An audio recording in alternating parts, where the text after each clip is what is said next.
Breaking Benjamin, and 3 Days Grace. Live September 23rd at Casey Center with special guest Return to Dust. Get tickets now at HyVeeTips.com. Laser 103.3 presents Breaking Benjamin and 3 Days Grace. We recommend listening to the CW Pod with a glass of Steeple Ridge Bourbon. Grown, distilled, well-rested, and bottled in Erling, Iowa. Now from the Channel Seed Studios, this is the CW Pod, fueled by Steeple Ridge.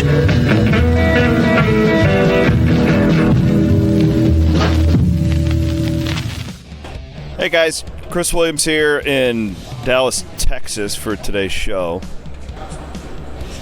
A lot to talk about with Big 12 stuff. I'm not going to do any football, actual football. We'll do that. I got a lot of time to do that between now and kickoff. More going to focus on what Brett Yormark had to say today. We do a lot of business of college sports on this particular show, and I'll hit on some of that with some pretty in-depth thoughts. We are presented, as always, by our friends at Steeple Ridge Bourbon. I had some Texas bourbon last night, and I was telling the bartender about Steeple Ridge. Had him look it up, and I said, you guys need to get this down here. I don't even know if my buddy Pat can get whiskey down to Texas, but he might get a call. Steeple Ridge, go up, pick yourself up a bottle. Can't have too much of it laying around the house. We are in the Channel Seed Studios, of course. I'm sitting in I think it's the Ford Center. I'm not sure exactly what it's called. So this is like where the Dallas Cowboys practice. Really a cool facility. This is like they're all sorts of, it's just Cowboys everywhere. It's just Jerry Jones. Good spot though. I really like this little area in Frisco. It's nice to come back to every year. So nonetheless, Brett Yormark talked today, and I want to give some more in-depth perspective on some of the things that he said. Again, if you want the Iowa State stuff, go over to Cyclone Fanatic, and Jake Brennan and I are just hammering that over on the Cyclone Fanatic feed today. But going to give some in-depth stuff here on Brett Yormark, and specifically the future of the college football playoff. And I also want to address another topic that I've discussed. Hassel and I discuss it all the time on Two Guys, and that's the Big 12 and the future of the playoff, and how many bids will that league get. So what you need to know from today is that Yormark, in his words, not mine, doubled down on the 5 automatic bids, 11 at-large bids in the new playoff. So that would be Yormark. And he also said that the ACC's commissioner is going to do the same thing at their media day. What I found interesting was a good question by veteran reporter Barry Trammell, who asked it before I was going to ask it, because what's interesting about the spot the Big 12 is in, I could make the argument right now that the league would be better off getting the 2 automatic bids, right? Because I don't believe they're going to be a 2-bid league very often in the new setup. And Yormark's response, I thought, was really good. And that's going to be a whole other conversation that we'll talk about later in the show. But Yormark said, listen, and again, I'm obviously paraphrasing here. If you want to watch this whole press conference, I know the Big 12 had it on YouTube. You can go and seek it out. But Yormark basically said, listen, right now it may not be better for us, but I believe in what we're doing as a league for the future. He says, I believe in the investments we're making. I believe in the trajectory of this league, which I thought was pretty profound. See, and this is where, so I'm a pretty pessimistic fan. I've become very pessimistic about college sports in general with how they are structured over the years. Yormark gives me a little hope for the Big 12. It can be a bit much. I feel like I'm, feels a little car salesman-y quite often with him. But, where Bob Bowlesby and, you think of these old school commissioners, they were like real college athletics people. Like they actually cared about the soccer team, right? You don't need that person running your league now. You need a disruptor. And Yormark has this little thorn in the side. I want to be a pain in the ass to the Big Ten. And he gives off that vibe, and I really like that for the Big 12. I really do. I think that, does that mean they're going to get multiple? No, I'm not saying any of that. But what I'm saying is I think this guy has a plan. He's going to implement it, and we'll see if it works. But the more I'm around this stuff and I'm talking to all these people about rev share and the direction of all this stuff, doing it the way you've always done it and wanting the Holiday Bowl to mean what it did in 1985, you do that and you're going to die, okay? So Yormark is pressing buttons and, it ain't always going to work. He's had some things implode already, but dude's squeezing juice out of everything he can. And I like that about him. I really do. I like how cocky he is when he's up on that. The Big 12 needs that. If the Big 12 would have had that 20 years ago, it wouldn't be in this spot. Right?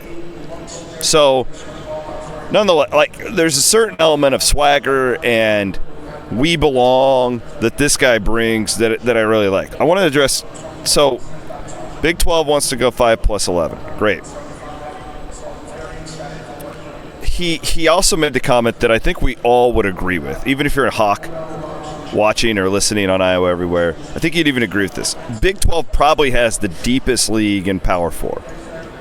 When you say that, what does that mean? What that means is, to me, you've got your 11th place team is pretty close to your 3rd place team. Now, some of you may come back and say, well, that means they're all mediocre. Maybe. But there's not a lot of terrible teams in the league where there's just a massive difference between the front and the back. Well, what does that mean? So that tells me that the league's going to eat itself alive, much like it did last year. Lesser extent than it did last year, where BYU was damn near had the Big 12, where it probably would have had 2 teams in. So if that's true, if it's the deepest conference, if there's the most parity, all that stuff, well, how do you change the perception that the teams are actually better and that it's not just, similar, right? How do you change that perception? And I start getting it, and it's so predictable. The same people that were hammering me last year because I was being too negative when I was telling you guys they were only going to get 1 and you all were arguing with me, the same people are coming at me again. Well, you're falling into the narrative of the SEC. No, I'm not. I'm living in reality. I'm hanging out with national sports writers who vote on this stuff, and they all think the league stinks, okay? My point is, how do you change the perception? I'm not falling into anything. I'm looking you guys in the eye and telling you this is what people think of your league. How do you change it? And that's what I still can't get anyone to answer. And it's really challenging. It's a really challenging thing to figure out how to do. And I think the way to do it is Cincinnati. Go beat Nebraska on week 1. Right? The Big 12 had opportunities early last year. Didn't win many of them. Iowa State carried the banner by beating Iowa there for a while.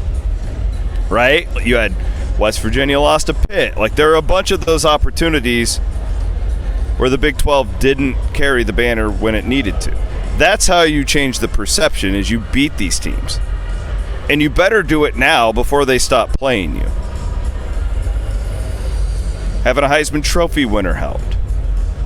did decent in bowl games. I thought Arizona State performed very well in the college football playoff. But you got to win games. Like that's really the only way you're going to win this battle, because to the haters on Twitter, you are right. Like, that is a trap that a lot of people have fallen into, right or wrong, depending on what they believe. But there's one way out of this, and that's to pull off upsets and win. And then at the end of the day, we can sit here and we can talk about parity and how deep the league is and whatnot, but you're going to need a couple, 2 or 3 programs to really stand out above the rest. Well, who will that be? Arizona State has an opportunity. 17 starters back, all their coordinators, quarterback. I think Texas Tech is the team everybody's looking at down here and saying, well, that's a team that spent more money than anyone in the offseason. I really like Coach McGuire. I hope that he can do okay with that. Still feels like we're a little ambitious on thinking that they're a 12-0 type team, but we'll see. But again, nobody's falling into any sort of a Big Ten SEC trap on our show with Chris Hassel and I. That's not what we're doing. Hassel hosts a national show where he's constantly that is the perception of this league. It's not nobody's been brainwashed by Greg Sankey on Iowa Everywhere. You have to go out and win these games. That's what the league has to do. There's no other way around it. When you get into the playoff, win in the playoff. Don't just get there. And again, I thought Arizona State played really well against Texas last year. Should have won that football game if you asked them. Okay? So they very much belonged in that game. But again, how do you convince the committee?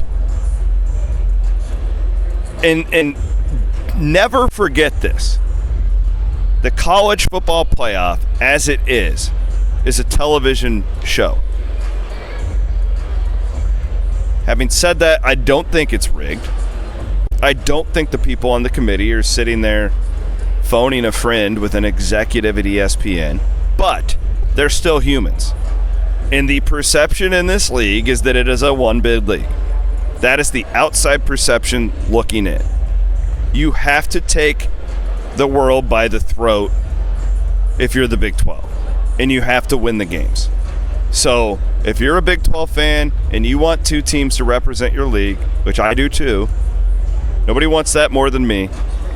Long-time Big 12 guy. Love Big 12 football. It's a passion of mine. Go out and win some of these games early on. Go and look at week 1, 2, and 3. Find your opportunities and go out and win them. Good opportunity to put on a great game, both Big 12 teams, but everybody's going to be watching Iowa State and Kansas State and Iowa. Week 0, 2 top 15 teams, I believe, will be in the top 15. Great opportunity there for the league. Really an interesting spot for this conference because you've got you're still in the P4. I think the league has a lot going for it right now. I really do. I think you've got some sleeping giants in BYU. I think Utah's a little weird to me right now with Whittingham and how long he's been there. Let's see. I want to see what they do. Arizona State certainly thinks it's building something under a young head coach and Dillingham. And, you have all reliable on Iowa State and Kansas State, right? You kind of know what they're going to be on a year in, year out basis. I think there's a lot. And then money, Texas Tech has as much of it as anybody. Baylor's spending a ton of money. Kansas is spending a ton of money. There's money in this league. But before the haves and the have-nots of the new era get too wide, go out and do something with it now. The time is now for the Big 12 to pounce. There's no better time than right now to and there's also a little bit of uncertainty with football, right? We talk about the poll, and I'm going to get to that here in a minute. Well, why are these polls so jacked up and terrible now? It's because we don't know. I don't know. Oklahoma State has 36 transfers this year. 2 new coordinators. I don't know how good they're going to be. They could go 0-12 or they could go 11-1. Really? Would that shock you if Gundy turned it around? It wouldn't me. So anyways, there's uncertainty in the sport where, look at Florida State last year. Everybody was convinced that they were potentially going to be a playoff team. They sucked. They were terrible. You have opportunities now where the really stacked teams may not have great continuity where you can pounce on them and pull off an upset. So the Big 12 needs to pull off some of those upsets, especially early in the year, and change the trajectory of the league from a national conversation. The other thing that Yormark talked about that I thought was worth commenting on based on all the time we've spent on Iowa Everywhere discussing, and I thought this was a great point that I had stupidly not thought about. So we've talked a lot on our shows about how the preseason top 25 makes a big difference in the perception of a team. So like a team like Florida State can lose its opener last year and stay in the top 25 because it started, and they could, in theory, be in the top 25 all year. A team like Arizona State, everybody thinks they're going to stink. It takes them forever to climb into the conversation.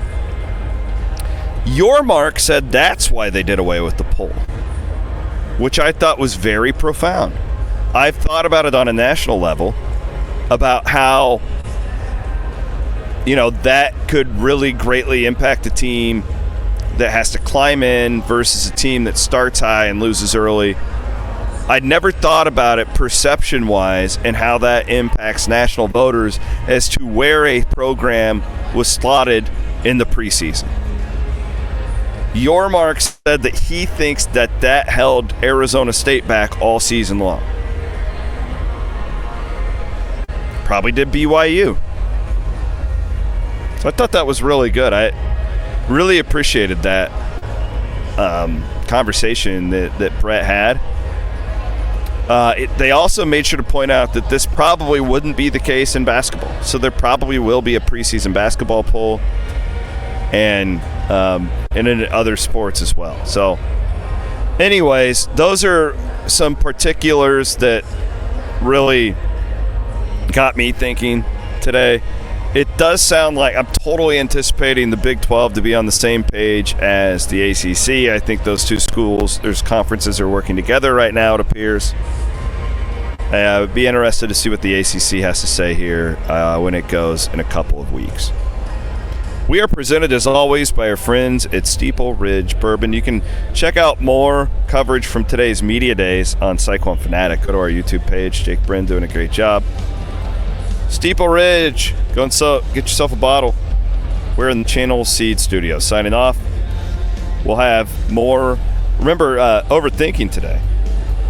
Now on Tuesdays. Murph and Andy coming back on Wednesday at 1 here on Iowa Everywhere.